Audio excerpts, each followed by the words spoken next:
up a stink, and it came from everybody. It came from members of the public, members of Maricopa.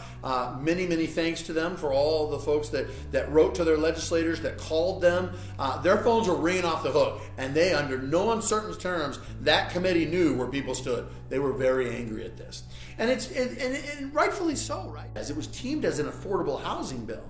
But in reality, what it did is it obliterated all of zoning. So that new zoning code that we've now put in place and got off of the 1960s zoning that we were dealing with out of Pinal County, because that's what we had adopted.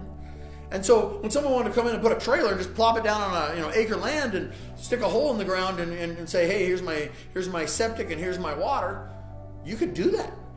Well, we live in a whole different world today. We live in what's called the Pinal County AMA, which is a water management area, which says that you can't subdivide more than 5 times, and you have to show a 100-year water supply.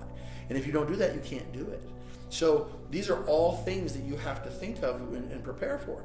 But the bigger problem is under the guise of affordable housing, this group, if this bill had passed, now any group that came in and said, I'm going to build something called an affordable house, the law said this. It said that no undue burden could be placed on them. Well, what does that mean to you? It's not defined, but no undue burden. Does that mean that the AMA that dictates water for all the rest of us, that protects our water, that if suddenly everyone just wanted to come start building affordable housing in Maricopa and just putting in and using all of our water, they could? Yes, they could. If they wanted to put up a 7-story building right by Achen's airport, which is right in their flight plan and in immediate danger to the FAA, they could. You start to think about this for a second. Wait a second. So if I have a commercial area that people are begging for here in the city, we want more commercial, Totally agree. We're working on that. In fact, we have some really cool commercial things ready to come out of the ground. But we have saved them as commercial areas for a reason, because of their location. But if someone swooped in and bought a little piece right in the middle of that commercial area and said, I'm putting a 4-story or a 5-story affordable housing complex here, and it destroys the whole rest of the thing, they could do it. And to heck with the economic development you were trying to do, to heck with all the stores and the master plan that you created, you cannot put any undue burden on them. Well, let me go back and hop on this one for just a second. Okay, and the reason is to tie into your question. So you asked me at the very beginning if this bill was dead, and I gave you a yes and no.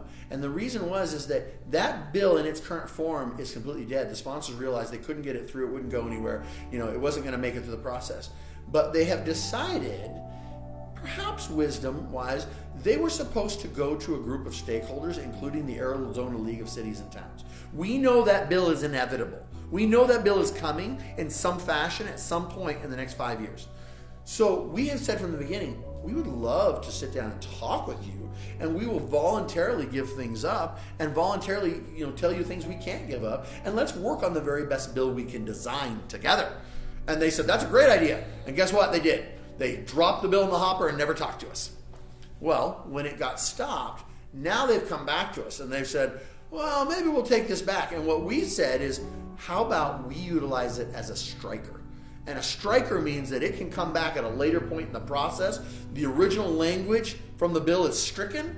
New language gets put onto the bill number that's already been assigned, and it does not have to go through the whole process. It goes from the process that it's at that point, and it finishes over. So if it's already transmitted to a house, or if it needs to go right to the floor and then transmit to another house, it can do that, because a striker is something special.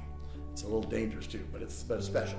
And what that means is that we have said, if we can use this as a striker and we can put language with you on that bill together and start maybe an introductory bill that talks about this, and then we come back and work it even more throughout the course of the year and do an even better bill the next year, we want to do that. And so we're trying to be very helpful and trying to be very gracious and very outreaching by saying, we understand that there's a need for this, but we don't want you to write something that's so detrimental that destroys our ability to zone.